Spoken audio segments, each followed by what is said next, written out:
Hello दोस्तों, स्वागत है आपका इस वीडियो में। हम लोग जो मध्यमा का क्लास स्टार्ट किए हैं उसमें हम लोग गोधुलू का भाग सेकंड देख रहे हैं, जिसमें कि 60 नंबर का आपसे पूछे जाएंगे। और एक और पार्ट है जिसे 40 मार्क का पूछे जाते हैं, इसके बाद हम उसको कवर करेंगे। और आज मेरा सारा ऑब्जेक्टिव लगभग कवर हो जाएंगे। 1 नंबर वाला जितना भी वस्तुनिष्ठ पूछे जाते हैं, 4 टोटल इसमें 4 अध्याय है। तो 4 अध्याय में हमने फर्स्ट अध्याय कवर कर लिए थे, सेकेंड अध्याय का थोड़ा सा बाकी था। तो आज हम लोग इस वीडियो में सारा ऑब्जेक्टिव कवर कर लेंगे, उसके बाद हम लोग अति लघु तृतीय पे चलेंगे। तो चलिए स्टार्ट करते हैं।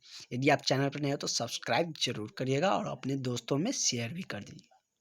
तो चलिए, सेकेंड चैप्टर है इसका नाम है कि स्वदेश से भारत माता तक, मतलब दूसरे देश से भारत देश तक क्या सब चीज़ें हैं, क्या परिवर्तन, मतलब क्या क्या चीज़ें डिफरेंट देखने को मिलती है, ये सारे इस चैप्टर से हमको जानकारियाँ मिलेंगे। देखते हैं लेखक महोदय हमें इस चैप्टर से क्या समझाना चाहते हैं।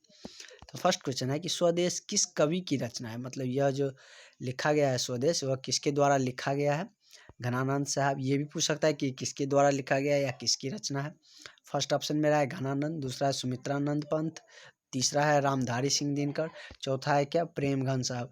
तो ये स्वदेश जो लिखा गया है वो किसके द्वारा है, तो प्रेमघन साहब के द्वारा। तो इसका करेक्ट आंसर क्या हो जाएंगे, ऑप्शन नंबर डी हो जाए, मतलब घ पाठ हो जाएंगे। नेक्स्ट क्वेश्चन है क्वेश्चन नंबर सेकेंड कि प्रेमघन किस युग के कवि थे। आदिकाल, इससे पहले हम लोगों ने देखे थे रसखान साहब, और एक कवि के बारे में हम लोग जाने थे कि रसखान साहब किस युग के थे, तो वो भी किस युग के थे, मतलब रीतकाल के थे। तो इसको देख लेते यह किस युग के थे। तो प्रेमघन साहब जो है वह किस युग के थे, तो वो थे भारत तेंदु युग के। किस युग के थे, भारत तेंदु युग के। उसके बाद है कि कवि प्रेमघन के अनुसार भारत में आज कौन सी वस्तु दिखाई नहीं पड़ती है। मतलब कवि के अनुसार, कवि महोदय जो है प्रेमघन साहब, उसके अनुसार भारत में क्या चीज़ दिखाई नहीं पड़ती है। मतलब भारतीयता या कदाचारिता या पत्रकारिता या अंग्रेजी भाषा। तो अंग्रेजी भाषा भी देखने को हमको मिल ही जाते हैं। उसके बाद पत्रकारिता भी देखने को मिलता है, कदाचारता भी है। भारतीयता नहीं है। सब कहते हैं हम इस राज्य से है, ये जाति से है, ये कास्ट से है, ये कहते रहते, लेकिन ये कोई ज़्यादातर नहीं कहते हैं कि हम भारतीय हैं। नेक्स्ट क्वेश्चन देखते हैं कि आजकल भारत के लोग किस भाषा में बोलना पसंद करते हैं, हिंदी, मातृभाषा, अंग्रेजी या फ्रेंच। तो अभी देखा जाए तो आजकल के लोग ज़्यादातर पसंद करते हैं बोलना क्या चीज़, अंग्रेजी में, क्योंकि अपना हिंदी भाषा को छोड़कर अंग्रेजी ज़्यादा प्रीफर करते हैं। सोचता है कि इससे में हमको ज़्यादा मतलब रेपुटेशन मिलेगा, लेकिन वैसा है नहीं। मेरा मातृभाषा बोलना चाहिए, जिसका जो भी मातृभाषा हो उसे छोड़ना। अंग्रेजी ज़रूरी है सब्जेक्ट के लिए, कहीं कुछ वर्क करने के लिए, लेकिन जहाँ हम जिस चीज़ से बिलोंग करते हैं वो हमें भूलना नहीं चाहिए।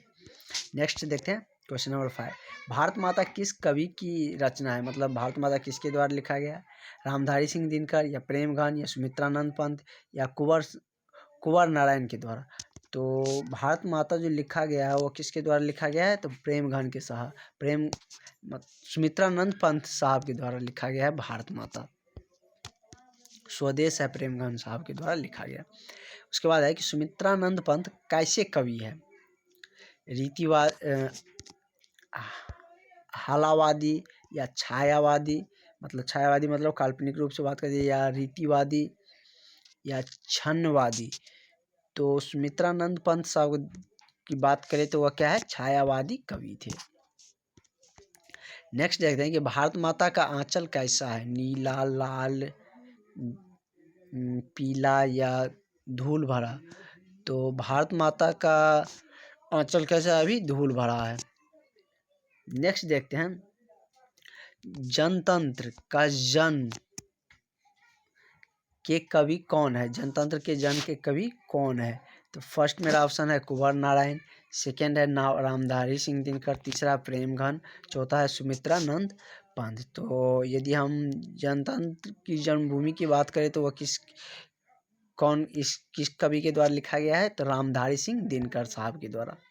नेक्स्ट देखते हैं कि दिनकर, मतलब रामधारी सिंह दिनकर के काव्य का मूल स्वर क्या है, ओज एवं राष्ट्रीय चेतना या श्रृंगार या प्राकृतिक एवं और सौंदर्य या रहस्यवाद। तो दिनकर का काव्य मूल स्वर देखा जाए तो वो कौन सा है, तो वो है ओज ए राष्ट्रीय चेतना। क्या है, ओज एवं राष्ट्रीय चेतना। नेक्स्ट देखते हैं, कवि के अनुसार जनतंत्र के देवता कौन है। तो कवि के अनुसार यदि हम बात करें तो जनतंत्र के देवता कौन कहे जाते हैं, कवि के जनतंत्र मतलब जो जनता के द्वारा चुने जाते हैं तो वो क्या है, नेता ही उसके देवता कहे जाते हैं। उसके नेक्स्ट क्वेश्चन है कि प्रेमघन किसका उपनाम है। सच्चिदानंद, हीरानंद, वात्स्यायन या सूर्यकांत त्रिपाठी या बद्री नारायण या वीरेन डंगवाला। तो यह किसका उपनाम है, तो बद्री नारायण चौधरी जी का है। किसका, बद्री नारायण चौधरी। तो इसका करेक्ट आंसर क्या हो जाएगा, ऑप्शन नंबर सी। नेक्स्ट देखते हैं, इन दिनों भारत के बाजार में किन वस्तुओं से भरे पड़े हैं, मतलब चीनी, पाकिस्तानी, विदेशी या अफगानी। तो ज़्यादातर देखा जाए तो भारतीय बाजार किस चीज़ ज़्यादा सर, चीनी तो नहीं कह सकते हैं क्योंकि सब देश का, अमेरिका का भी है, सब देश का है, तो ज़्यादातर विदेशी से ही भरा पड़ा है।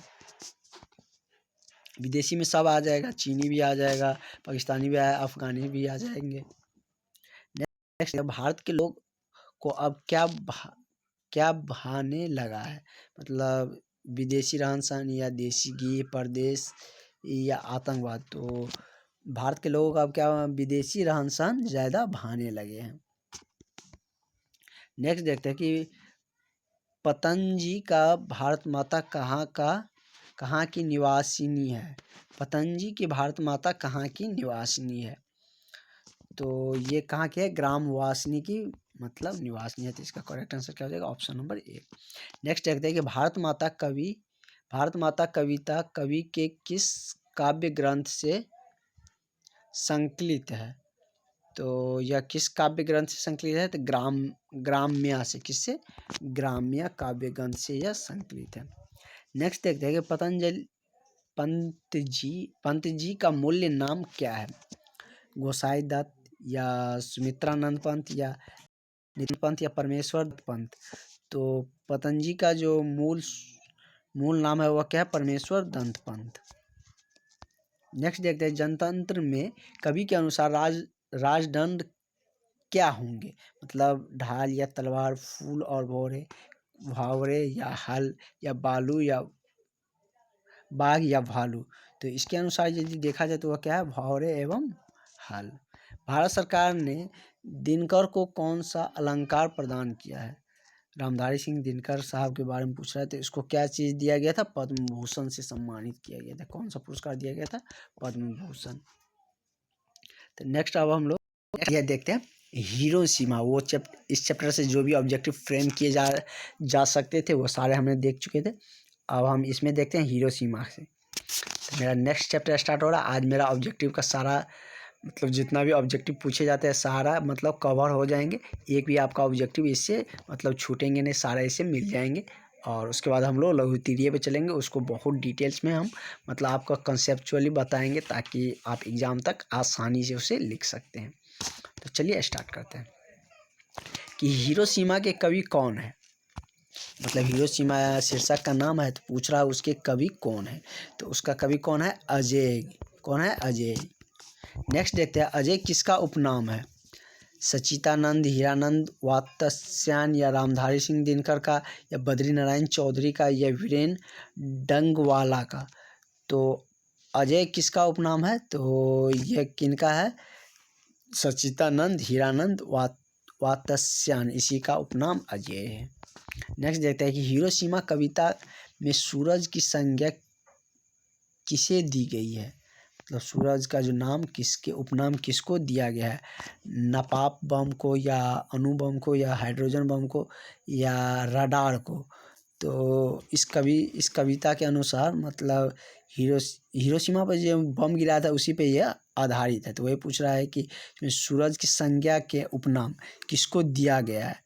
तो यह किसको दिया गया है, तो अणु बम को। किसको, तो अणु बम। तो इसका करेक्ट आंसर क्या हो जाएंगे, ऑप्शन नंबर बी हो जाएंगे। नेक्स्ट देखते हैं, अजय किस काव्य धारा के कवि है। तो अजय किस काव्य धारा के कवि हैं, तो वो प्रयोगवाद कैसे हैं, प्रयोगवाद कवि है। उसके बाद नेक्स्ट देखते हैं, एक वृक्ष की हत्या के कवि कौन है। मतलब एक वृक्ष के हत्या एक शीर्षक का नाम, उसके कवि मत कविता का नाम है, उसके कवि का नाम पूछ रहा है। तो इसका जो लेखक है वो कौन है, कुंवर नारायण सिंह। एक वृक्ष की हत्या कौन लिखे हैं, कुंवर नारायण साहब के द्वारा। तो अब उसी से रिलेटेड एक दो क्वेश्चन है कि कुंवर नारायण आधुनिक युग के किस काव्य धारा के कवि है, प्रगतिवादी या प्रयोगवादी या यथार्थवादी या नई कविता। तो कुंवर नारायण साहब किस युग के थे, तो उसको नई कविता युग मतलब नई आरंभ नए तौर तरीके का मतलब वो कवि लिखते थे। उसके बाद नेक्स्ट है कि एक वृक्ष की हत्या में वृक्ष को किस रूप में कविता को प्रस्तुत किया है। तो यह जो इससे कवि महोदय दिखाना चाहते हैं यह कि मानव के रूप में, मतलब एक वृक्ष की हत्या किसके बराबर हो गया, एक मानव के हत्या के बराबर। तो इसका करेक्ट आंसर क्या हो जाएंगे, ऑप्शन नंबर सी हो जाएंगे। नेक्स्ट देखते हैं कि हमारी नींद के कवि वीरेन डंगवाला किस विचारधारा के थे, जनवादी या रहस्यवादी या रीतिवादी या सूफू। तो हमारी नींद कविता वीरेन डंगवाला कैसे थे, जनवादी थे। कैसे, जनवादी। हमारी नींद कैसी कविता है, तो यह कैसे कविता थे, तो समकालीन कविता। कैसी थे, समकालीन। नेक्स्ट देखते हैं कि कवि वीरेन डंगवाला के अनुसार जीवन में महत्वपूर्ण क्या है, सुख, नींद, भ्रमण या संघर्ष। तो इस कवि के अनुसार महत्वपूर्ण से क्या है कि संघर्ष होते हैं। क्या होते हैं, जीवन में संघर्ष। उसके बाद नेक्स्ट है कि हिरोशिमा कहाँ है, जापान में, म्यांमार में या कोरिया में या चीन में। तो हिरोशिमा सबको पता है कहाँ है, जापान में, जहाँ पर अमेरिका ने परमाणु बम एटम बम गिराए थे। किसमें, द्वितीय विश्व युद्ध के दौरान।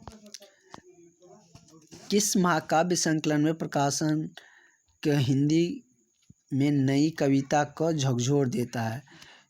फर्स्ट ऑप्शन मेरा क्या है कि सत्य सप्तम या हरिघास पर क्षण या चक्रवाल या इन दिनों। तो इसका जो करेक्ट हो जाएंगे क्या, तार सप। तो इसका correct answer option number A हो जाएंगे। तो नेक्स्ट हम लोग बढ़ते हैं आगे की तरफ। नेक्स्ट क्वेश्चन है कि कुंवर नारायण कैसे कवि है। तो कुंवर नारायण की बात करें तो वह कैसे थे, संवेदनशील कवि थे। संवेदनशील कुंवर नारायण साहब थे। तो नेक्स्ट क्वेश्चन है कि एक वृक्ष की हत्या के कवि कौन है। तो अभी ही देखे थे कि एक वृक्ष की हत्या के कवि कुंवर नारायण थे। रिपीटेड क्वेश्चन हो गया है। कुंवर नारायण आधुनिक युग के किस काव्य धारा के कवि है, प्रगतिवादी या प्रयोगवादी या यथार्थवादी या नई कविता। तो वह किस धारा से थे, तो नई कविता के कवि थे। कुंवर नारायण ने पेड़ की डाल की तुलना किससे की है, लाठी से, राइफल से, भाला से या तोप से। तो कुंवर नारायण ने इसकी तुलना किससे की है, तो राइफल से। किनसे, राइफल से। नेक्स्ट देखते हैं कि हमारी 17 नंबर क्वेश्चन है कि हमारी नींद के रचयिता कौन है। तो यह कवि के शीर्षक का नाम है, पूछ रहा है इसके रचयिता कौन है। तो हमारी नींद की कविता इस शीर्षक जो लिखे हैं वो किसने लिखे हैं, वीरेन डंगवाला साहब ने लिखे हैं। तो हमारी नींद में नींद किसका प्रतीक है, गलफत का, बेहोशी का या पागलपन का या मदहोशी का। तो नींद किसका प्रतीक है, तो गफलत का। किसका है, गफलत का। नेक्स्ट देखते हैं, दुष्कर्म से श्रेष्ठा पुस्तक पर वीरेन डंगवाला को पुरस्कार प्राप्त हुआ। तो उसको कौन सा पुरस्कार प्राप्त हुआ था, तो साहित्य अकादमी पुरस्कार। तो इसका करेक्ट आंसर क्या हो जाएगा, ऑप्शन नंबर सी। तो चलिए ऑब्जेक्टिव का मेरा सारा पोर्शन कवर हो गया। अब हम लोग लघु तीर्य प्रश्न नेक्स्ट वीडियो में डील करेंगे। तो आज के लिए इतना ही, मिलते हैं नेक्स्ट वीडियो में। यदि आप चैनल पर नए हो तो सब्सक्राइब जरूर करिएगा।